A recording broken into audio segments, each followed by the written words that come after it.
यदि संविधान सभा में आ गए तो हम सबकी जुबान बंद कर देंगे।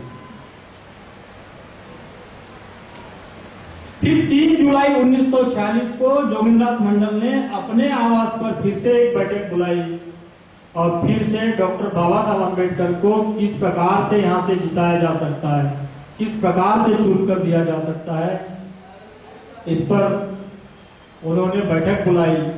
कांग्रेस भी चुप नहीं रही, इतना ही कर कांग्रेस चुप नहीं रही। फिर से कांग्रेस ने भी एक गुप्त बैठक बुलाई, कॉन्फिडेंशियल मीटिंग बुलाई 5 जुलाई 1940 को, बंगाल प्रदेश कांग्रेस कमेटी।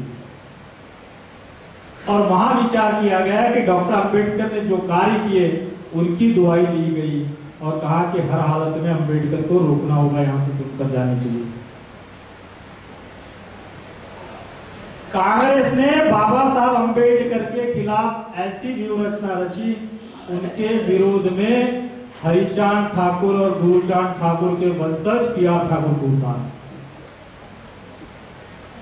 क्योंकि वो जानते थे यहाँ जो हरिचांद ठाकुर और गुरुचांद ठाकुर ने काम किया है उसका लाभ PR ठाकुर को होगा और डॉक्टर अंबेडकर चुनाव हार जाएंगे, PR ठाकुर चुनकर आ जाएंगे। और साथ ही साथ बाबा साहब अंबेडकर के जो सहयोगी थे मुकुंद बिहारी मल्लिक का दलित आंदोलन में बड़ा ही महत्वपूर्ण योगदान है। लेकिन मित्रों, कभी कभी व्यक्ति को भी लालसा खा जाती है। मुकुंद बिहारी मल्लिक जी को भड़काया गया और कहा कि आप दलित शेड्यूल कास्ट एसोसिएशन की तरफ से खड़े हो जाओ संविधान सभा के लिए, ताकि उनको लगा कि जो 1-2 जो उम्मीदवार अगर इनके फेवर में भी हो तो उनके वोट मुकुंद बिहारी मल्लिक को मिल जाए, डॉक्टर अंबेडकर को नहीं मिले। और मुकुंद बिहारी मल्लिक जी को भी लग रहा था कि मैं संविधान सभा में जाऊंगा तो अच्छा होगा, और उन्होंने भी तैयारी दर्शा दी। जब मुकुंद बिहारी मल्लिक को यह पक्का विश्वास हो गया कि कांग्रेस के जो गयानाथ विश्वास, उनको लग रहा था कि वो मेरे को समर्थन देंगे, जब बस विश्वास हो गया कि गयानाथ विश्वास जो है मुझे वोट नहीं देंगे, तब जाके मुकुंद बिहारी मल्लिक ने डॉक्टर अंबेडकर के फेवर में मतदान करने का निश्चय किया। इससे भी पूर्व की बात बताता हूं मित्रों। अब डॉक्टर बाबा साहब अंबेडकर का संविधान सभा के लिए फॉर्म भरना था। फॉर्म भरने के लिए कम से कम 2 MLA जरूरी थे। बाबा साहब अंबेडकर के पास तो 1 ही MLA थे। अब क्या किया जाए? लेकिन ऐसे स्वतंत्र रूप से चुनकर आए एक उम्मीदवार थे जिनकी डॉक्टर बाबा साहब अंबेडकर के प्रति आस्था थी। कांग्रेस के लिए स्वतंत्र उम्मीदवार जिनका नाम था, रंगपुर से विधायक थे नगेंद्र नाथ राय। लेकिन एक दिक्कत इनकी भी यह थी कि यह पलंग पर लेटे हुए थे, बीमार थे, कहीं चल फिर नहीं सकते थे, पलंग से भी नहीं उठ सकते थे। बड़ी दिक्कत थी। नाम भरने के लिए एक तो प्रस्तावक चाहिए था और दूसरा एक विधायक अनुमोदक चाहिए था, तब नामांकन होता। जोगेंद्रनाथ मंडल रंगपुर गए, नगेंद्र नाथ जी से बात की, उनको समझाया। नगेंद्र नाथ जी बोले मैं तो चल नहीं सकता, उठ नहीं सकता, फिर नहीं सकता, लेकिन मैं डॉक्टर अंबेडकर के पक्ष में तो हूँ, उनको अपना वोट तो देना चाहता हूँ, उनका समर्थन तो करना चाहता हूँ। जोगेंद्रनाथ मंडल जी ने एम्बुलेंस ले गए उनके घर, पलंग सहित उनको एम्बुलेंस में डाला और विधान भवन परिसर में लेकर आए। प्रस्तावक के रूप में जोगेंद्रनाथ मंडल ने हस्ताक्षर किए और लेटे लेटे ही नगेंद्र नाथ राय जी ने हस्ताक्षर किए। तब जाके 8 जुलाई 1946 को बाबा साहब अंबेडकर का संविधान सभा के लिए नामांकन हुआ। कौन बताता है यह इतिहास? कोई नहीं बताता, भुला दिया आपने। कितने कष्ट झेलने पड़ रहे हैं जोगेंद्रनाथ मंडल जी को, साधारण बात नहीं है ये। अब 2 विधायक जुड़ गए, तीसरे एक विधायक जो खड़े नहीं हो पाए, जिनको समर्थन भी नहीं मिला, ऐसे एक मुकुंद बिहारी मल्लिक, 3 हो गए। कम से कम और 2 विधायक चाहिए।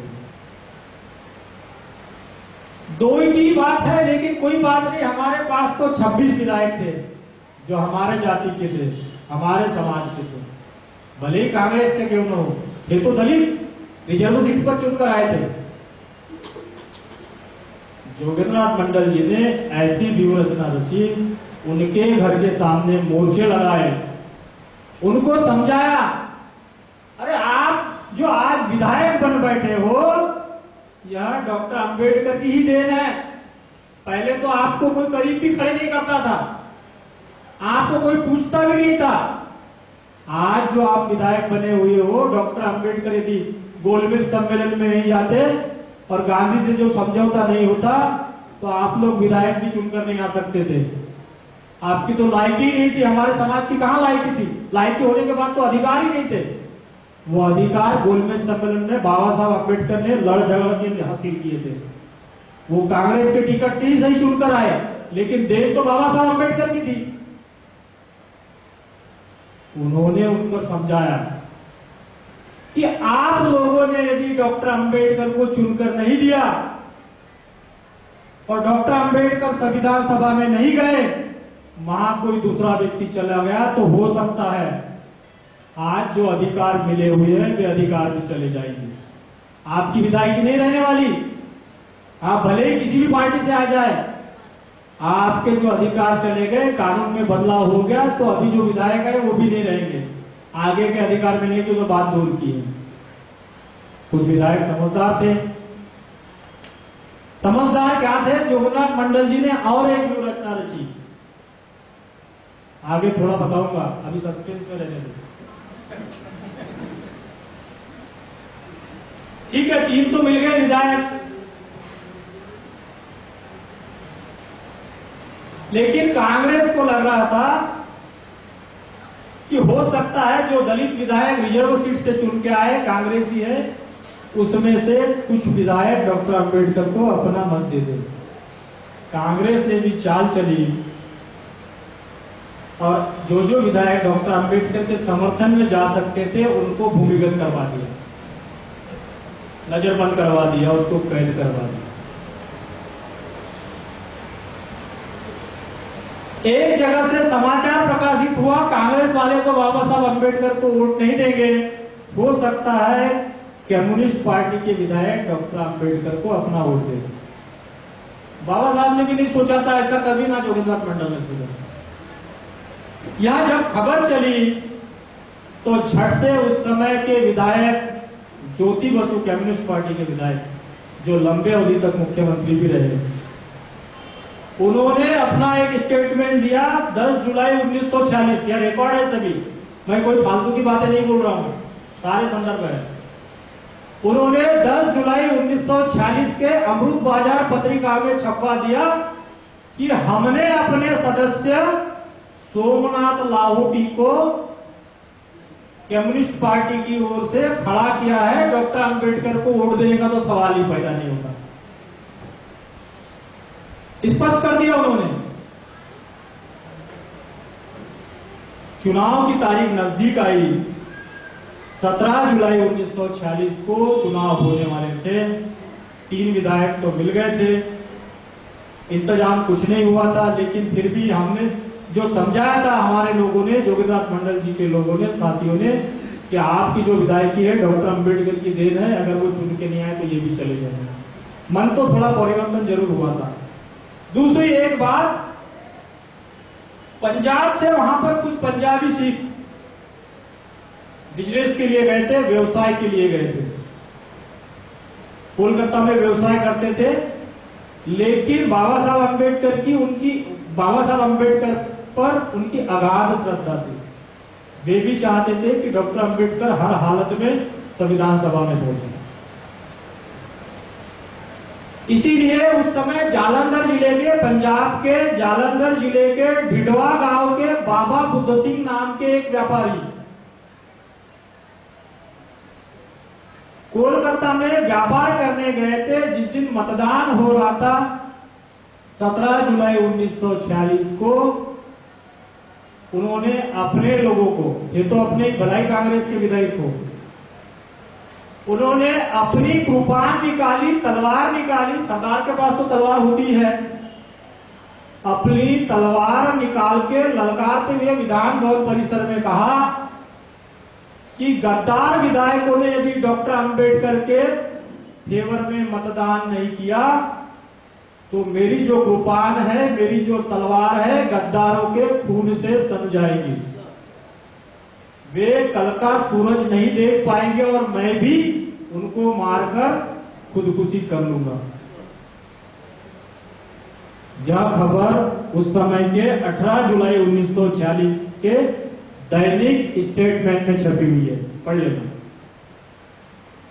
लेकिन धमकी नहीं दिया था, दूसरों को कहां दिया था? हम थे तो हमारे आदमी दलित थे, अपेक्षा तो अपने भाई से ही की जा सकती है, भले ही घर छोड़ के गए।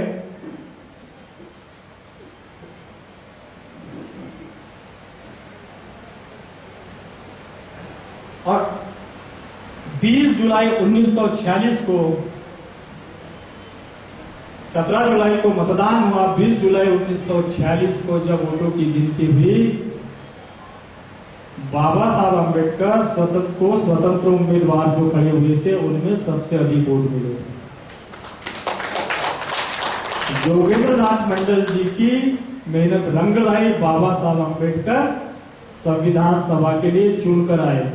सरदार वल्लभ भाई पटेल ने जो कहा था, मैंने संविधान सभा के दरवाजे और खिड़कियां तो क्या, रोशनदान तक बंद कर दिए हैं, वेंटिलेटर तक बंद कर दिए हैं, संविधान सभा के दरवाजों को लात मारते हुए बाबा साहब अंदर घुसे।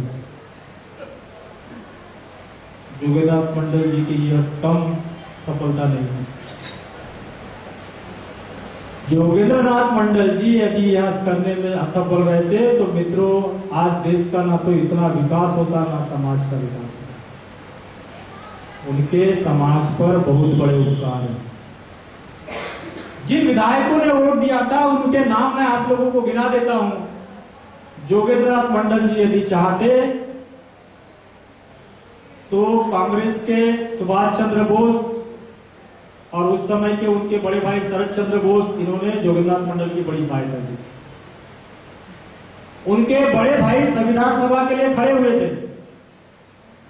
इन दोनों भाइयों ने मिलकर जोगेंद्र नाथ मंडल को कोलकाता का मेयर भी बनाया था एक समय। इनका उपकार चुकाने के लिए जोगेंद्र नाथ मंडल अपना वोट उनको दे सकते थे। क्या जरूरत थी डॉक्टर अंबेडकर को मदद करने की?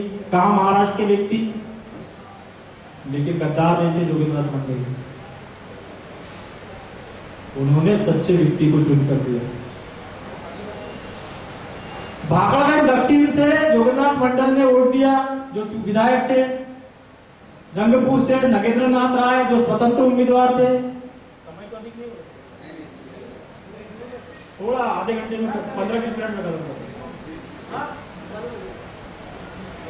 खुलना से स्वतंत्र उम्मीदवार मुकुंद बिहारी जी मल्लिक थे, इन्होंने दिया, क्योंकि यह खुद खड़े नहीं हो सके थे, लेकिन बहुत अच्छे व्यक्ति थे। आंदोलन में इन्होंने बहुत मदद की। इतना ही नहीं, कलकत्ता विश्वविद्यालय में यह पाली के प्रोफेसर भी रह चुके थे। पाली की भी बड़ी सेवा की इन्होंने, पाली भाषा जो हमारी मूल भाषा है।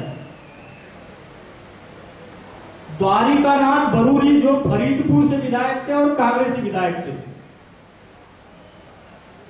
इनको जोगेंद्र नाथ मंडल के ही बदौलत इन्होंने बाबा साहब अम्बेडकर को मत दिया। तंजौर से कांग्रेसी विधायक गयानाथ विश्वास थे, इन्होंने भी बाबा साहब अम्बेडकर को अपना मत दिया था। रंगपुर से क्षेत्रीनाथ सीधा जी थे, इन्होंने, ये भी कांग्रेस के विधायक थे। और बिरसा जो थे मुर्शिदाबाद से विधायक थे। इन सातों ने बाबा साहब अम्बेडकर को अपना मत दिया और बाबा साहब अम्बेडकर चुनकर आए। इस प्रकार जोगेंद्र नाथ मंडल जी की मेहनत रंग लाई और बाबा साहब अम्बेडकर संविधान सभा के लिए चुनकर आए। संविधान सभा के लिए चुनकर आने के बाद बाबा साहब अम्बेडकर जानते थे कि कुछ ऐसी व्यूह रचना रची जाएगी कि बाबा साहब अम्बेडकर संविधान सभा से ही बाहर हो जाए। यही मामला खत्म नहीं हो गया? इतना आसान मामला भी नहीं था। बाबा साहब अम्बेडकर जानते थे कि उनको संविधान सभा से बाहर निकालने के लिए प्रयास किया जाएगा चुनकर आने के बाद भी। इसीलिए बाबा साहब अम्बेडकर अक्टूबर 1946 के मध्य में इंग्लैंड के दौरे पर गए। वहां जाके उन्होंने प्रधानमंत्री एटली से मिले, चर्चिल से मिले, वहां के सांसदों से मिले और उन्होंने बताया कि भारत में ऐसी ऐसी परिस्थिति बन रही है, हो सकता है मैं किसी न किसी तरह संविधान सभा से बाहर कर दी जाऊं। बाबा साहब अम्बेडकर ने उनसे आश्वासन लिया और उनको आश्वासन मिला कुछ भी हो संविधान जो भी भारत का बनाया जाएगा, क्योंकि हुकूमत तो ब्रिटिशों की थी। भारत में जो भी संविधान बनाया जाएगा उसमें दलितों को बराबर की हिस्सेदारी मिलेगी। यह आश्वासन लेकर बाबा साहब अम्बेडकर भारत लौटे। इसी मध्य एक बड़ा घटनाक्रम हुआ। भारत में आजादी मिलने के 1 वर्ष पूर्व ही इंटरिम सरकार, अंतरिम गवर्नमेंट बनाने की कवायद शुरू हो गई केंद्र में। कांग्रेस ने अपने कोटे से दलित हितों बताने के लिए बाबू जगजीवन राम को लिया। अब बाबा साहब अम्बेडकर तो यहां नहीं थे और वे तो जाते भी किसके टुकड़े पर, बाबा साहब तो कभी पसंद नहीं करते। बाबा साहब यहां जरूर नहीं थे, लेकिन मुस्लिम लीग भी क्यों पीछे रहती दलितों के मामले में? मुस्लिम लीग भी बताना चाहती थी हम भी दलितों के हितों से। इसीलिए उन्होंने जोगेंद्र नाथ मंडल जी को ऑफर दिया कि हम आपको अपने कोटे से केंद्र में जो सरकार बनने जा रही है, इंटरिम गवर्नमेंट बनने जा रही है, उसमें कानून मंत्री बनाना चाहते हैं, आप कानून मंत्री बने। मोहम्मद अली जिन्ना ने उस समय के बंगाल के जो मुख्यमंत्री थे मिस्टर सोहरावर्दी, इनके पास संदेशा भिजवाकर सोहरावर्दी के मंत्रिमंडल में जो मंत्री थे कानून और पीडब्ल्यूडी मंत्री जोगेंद्रनाथ मंडल, उनको संदेशा भिजवाया। यह बात सुनकर जोगेंद्रनाथ मंडल ने कहा देखिए मेरे गुरु भाई यहां नहीं है, विदेशी दौरे पर है, फिर भी मैं दलितों के हित में सोचता हूं, मैं उनके आने के बाद उनसे चर्चा करूंगा,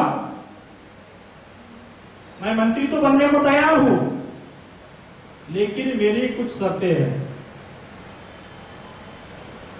कांग्रेसी जिन विधायकों ने बाबा साहब अम्बेडकर को चुनकर दिया था उनको कांग्रेस से निकाल दिया गया था, उनको तोहफा भी देना था। जो बात छुपा के रखा था जब मैंने अभी बता रहा हूं। जिन कांग्रेसी विधायकों ने बाबा साहब अम्बेडकर को चुनकर दिया था, जो कांग्रेस से निकल गए थे, जोगेंद्रनाथ मंडल ने कहा कि मेरी कुछ शर्तें हैं, मैं मुस्लिम लीग के कोटे से केंद्र में कानून मंत्री बनने के लिए तैयार हूं। मेरी पहली शर्त है कि मेरे गुरु भाई यदि नाराज होंगे, कहेंगे कि यह मंत्री आप क्यों बने हो और वे विदेश से आ जाते हैं, तो मैं तुरंत मंत्री पद छोड़ दूंगा। इतनी बाबा साहब अम्बेडकर की इज्जत करते थे। मैं इस मंत्री पद को लात मार दूंगा। दूसरी मेरी बात, मैं केंद्र में मंत्री बनने से बंगाल प्रदेश में जो मंत्री बना हूं, मेरा मंत्री पद की सीट खाली हो जाएगी, तो मेरी एक सीट जो खाली होगी इसके बदले मेरे 2 लोगों को मंत्री बनाना होगा बंगाल प्रदेश में, और केवल 2 को मंत्री बना के नहीं चलेगा, मेरे 3 लोगों को कमीशन पर लेना होगा। केवल मंत्री बनाने से नहीं चलेगा, मेरे 3 लोगों को कमीशन में लेना होगा। मुस्लिम लीग को आखिर बताना था कि हम भी दलितों के हितों से है, आप जगजीवन राम को ले सकते तो हम उनसे ज्यादा त्याग कर सकते हैं। मित्रों, इस बात पे मुस्लिम लीग राजी हो गई। जिन विधायकों की विधायकी चले गई थी बाबा साहब अम्बेडकर को वोट देने के कारण, वे मंत्री भी बने और कमीशन पर भी नियुक्त हो गए। क्या मिला? उनका तो प्रमोशन कर दिया जोगेंद्रनाथ मंडल जी ने, और जोगेंद्रनाथ मंडल केंद्र में कानून मंत्री बने। बाबा साहब अंबेडकर आने के बाद जब वे बंबई लौट आए, जोगेंद्रनाथ मंडल को जैसे ही पता चला तुरंत बंबई आए, बाबा साहब अंबेडकर से मिले। बाबा साहब अंबेडकर से बंद कमरे में चर्चा हुई कि अब इस देश का क्या होगा, सारी रणनीति तय की गई। और इसी बीच हम देखते हैं 9 दिसंबर 1946 को संविधान सभा का पहला सत्र शुरू हुआ। संविधान सभा शुरू हुई, जुलाई में तो चुनकर आए थे, लेकिन संविधान सभा कब शुरू हुई? 9 दिसंबर 1946 को। जो कांग्रेस के सबसे वरिष्ठ सदस्य थे मिस्टर सच्चिदानंद सिन्हा, इनकी अध्यक्षता में यह बैठक शुरू हुई। 11 दिसंबर 1946 को डॉक्टर राजेंद्र प्रसाद को संविधान सभा का स्थायी अध्यक्ष बनाया गया। 13 दिसंबर 1946 को डॉक्टर राजेंद्र प्रसाद ने पंडित जवाहरलाल नेहरू को अपना मत रखने के लिए आमंत्रित किया संविधान सभा में, और कहा कि कृपया बताइए भारत का भावी संविधान कैसा होना चाहिए। पंडित नेहरू ने अपनी बात रखी, भारत का भावी संविधान ऐसा ऐसा होना चाहिए। संविधान सभा के लिए 296 सदस्य चुनकर आए थे, लेकिन उपस्थित उस समय केवल 207 सदस्य थे। जो 89 सदस्य अनुपस्थित थे उसमें अधिकतर मुस्लिम लीग के थे और देसी रियासतों के थे, जो राजे महाराजा के इसमें थे। 15 दिसंबर 1946 को पंडित जवाहरलाल नेहरू ने संविधान सभा के लिए बैरिस्टर एमआर जयकर, जो मुंबई से चुनकर गए थे, उनको अपना मत रखने के लिए आमंत्रित किया। वे भी कांग्रेसी थे। 15 दिसंबर 1946 को उन्होंने अपना मत रखते हुए कहा कि यह संविधान सभा में अधिकतर मुस्लिम लीग के सदस्य नहीं है और हम उनकी अनुपस्थिति में ऐसा कोई भी विधान यदि पास करते हैं जो उनको मंजूर नहीं हो तो यह देश हित में नहीं होगा। हमने कम से कम मुस्लिम लीग के सदस्यों को यहां लाने तक, उनके यहां उपस्थित रहने तक इंतजार करना चाहिए, संविधान सभा को स्थगित रखना चाहिए। 17 दिसंबर 1946 को डॉक्टर राजेंद्र प्रसाद ने संविधान सभा के जो अध्यक्ष थे बाबा साहब अंबेडकर को अपना मत रखने के लिए बुलाया। जैसा ही डॉक्टर राजेंद्र प्रसाद ने डॉक्टर बाबा साहब अंबेडकर का नाम लिया, बाबा साहब अंबेडकर चौंक गए। बाबा साहब अंबेडकर को लग रहा था कि मेरा नाम आएगा तो करीब इतने जल्दी तो आने वाला नहीं, 15 दिन या एक आध महीने में आएगा। वे भी चौंक गए और कहा, अध्यक्ष महोदय, मुझे लग रहा था कि मेरा नाम इतने जल्दी आएगा नहीं, इसीलिए मैंने विशेष तैयारी भी नहीं की। फिर भी कोई बात नहीं, मैं अपना मत अवश्य रखूंगा। डॉक्टर बाबा साहब अंबेडकर ने पंडित जवाहरलाल नेहरू की बात को खारिज करते हुए कहा कि नेहरू ने जो बात रखी है वह बात बहुत अच्छी है, लेकिन उन्होंने यह नहीं बताएगा कि यह बात करने के लिए संसाधन कहां से आएंगे। केवल चिकनी चुपड़ी बातें करने से नहीं चलेगा, उस बातों को हमने अमल में लाने के लिए वह साधन कहां से लाएंगे, इसका भी हमें खुलासा करना होगा। यथा नेहरू द्वारा जो बात रखी गई है यह निराशाजनक है। जो उस समय इंटरिम गवर्नमेंट में प्रधानमंत्री थे वे कैसे जलभुन गए होंगे, सोचिए आप। एक प्रधानमंत्री की बात को डॉक्टर अंबेडकर खारिज करते हैं, वे अंदर ही अंदर कितने जलभुन गए होंगे। सारा संसद जो सदन था मंत्रमुग्ध रह गया, चुपचाप था बाबा साहब अंबेडकर की बात। और दूसरी बात, डॉक्टर बाबा साहब अंबेडकर ने बैरिस्टर एमआर जयकर ने जो 15 दिसंबर 1946 को कहा था कि कम से कम मुस्लिम लीग के जो सदस्य हैं उनको आने तक हमने इस सदन को स्थगित कर देना चाहिए, उसका बाबा साहब अम्बेडकर ने समर्थन किया। बाबा साहब अम्बेडकर की बात को मानते हुए जनवरी 1947 तक संविधान सभा को स्थगित कर दिया। बाबा साहब अम्बेडकर ने जैसी संविधान सभा स्थगित की गई, कांग्रेस ने अपनी व्यूहरचना चालू की थी। डॉक्टर अम्बेडकर बहुत भारी है, पहले ही भाषण में भारी पड़ गए, वे अधिक दिन तक रहे तो बड़ा मुश्किल होगा संविधान सभा से इनको कैसे बाहर किया जाए। बाबा साहब अम्बेडकर ने जनवरी 1946 में अपने निवास स्थान इसी मुंबई में पास ही में राजगृह में all India schedule caste federation की वर्किंग कमेटी की बैठक बुलाई।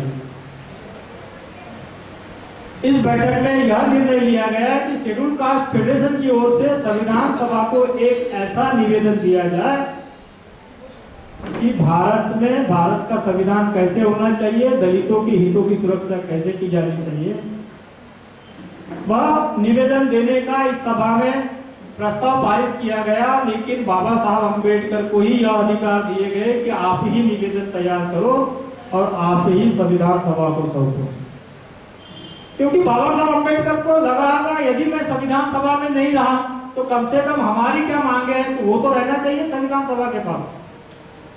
इसीलिए बाबा साहब अम्बेडकर ने आज ही के दिन 15 मार्च 1947 को स्टेट्स एंड माइनॉरिटीज नाम से वह खलीता तैयार किया, निवेदन तैयार किया और संविधान सभा को सौंपा। आप यदि इसको पढ़ेंगे तो वह संविधान में, मूल संविधान में इसकी 75% बातें हमें दिखाई देती है। अर्थात यह एक मिनी संविधान ही बाबा साहब अम्बेडकर ने तैयार कर लिया है। इधर बड़ी ही जोरदार ही व्यूहरचना रचित जा रही है। बाबा साहब अम्बेडकर को संविधान सभा से बाहर करने के लिए मांग नहीं भी होने के बाद जिस क्षेत्र से बाबा साहब अम्बेडकर चुनकर आए थे संविधान सभा के लिए, वह क्षेत्र ही पाकिस्तान को दे दिया गया। क्या कारण था पाकिस्तान को देने का? लेकिन बाबा साहब अम्बेडकर संविधान सभा के से बाहर हो गए, यह क्षेत्र पाकिस्तान में चले जाने के लिए।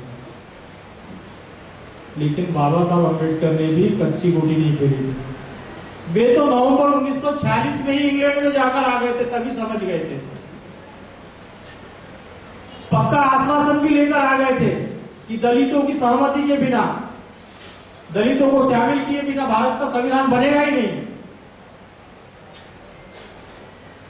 इसका परिणाम ऐसा हुआ कि जिन विधायकों ने बाबा साहब अम्बेडकर को चुन कर दिया था, वे विधायकों को भी सजा मिल गई, वे भी पाकिस्तान में चले गए। जिन लोगों ने उन विधायकों को चुनकर दिया था, उन लोगों को भी सजा मिल गई, वे भी पाकिस्तान के चले गए, क्योंकि वो भाग पाकिस्तान में चले गया। इतना घिनौना खेल किया गया। जब लोग वहां से निर्वासित के तौर पर भारत में आए,